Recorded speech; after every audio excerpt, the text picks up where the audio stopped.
Happy Friday, everyone, and happy St. Patrick's Day.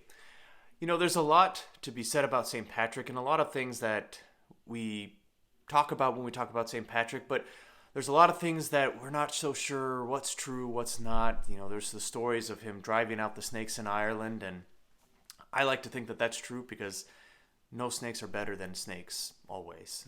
But, you know, St. Patrick was a bishop, or he was consecrated a bishop, but he lived between the 4th and 5th century. That means between the 300s and 400s. It said that he was thought to have died around 461.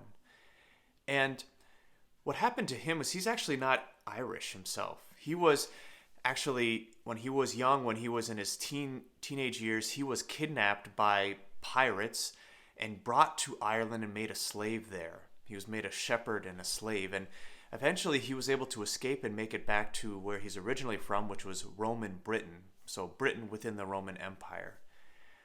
But he grew in faith, and he came to the Christian faith, and he was drawn to actually go back to Ireland after he was enslaved there.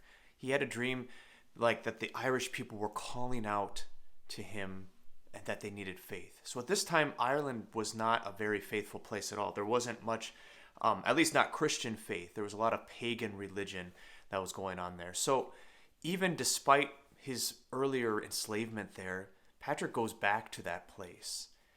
And he becomes a bishop there and was one of the most successful evangelists in all of our church's history. He went around with great concern for the people there, and even in the midst of great backlash and people who don't believe and just a whole culture that was not really open to faith, he went and he preached diligently to people. That's why we associate the shamrock with St. Patrick, the three-leafed clover, because he would explain the Trinity using that.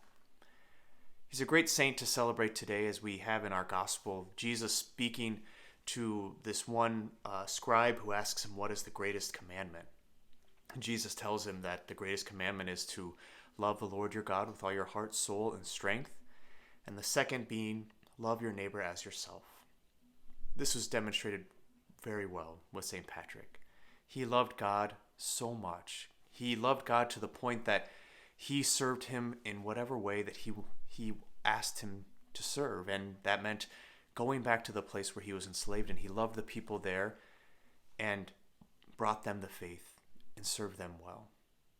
He's not only the patron saint of Ireland, but also of Nigeria and I think another couple countries, because he sent missionaries there as well. So we give thanks today for the gift of St. Patrick and for the influence he's had on the people even here in the United States, and the great faith that he showed, that the way that he loved God and he loved his neighbor. May we do the same today and every day.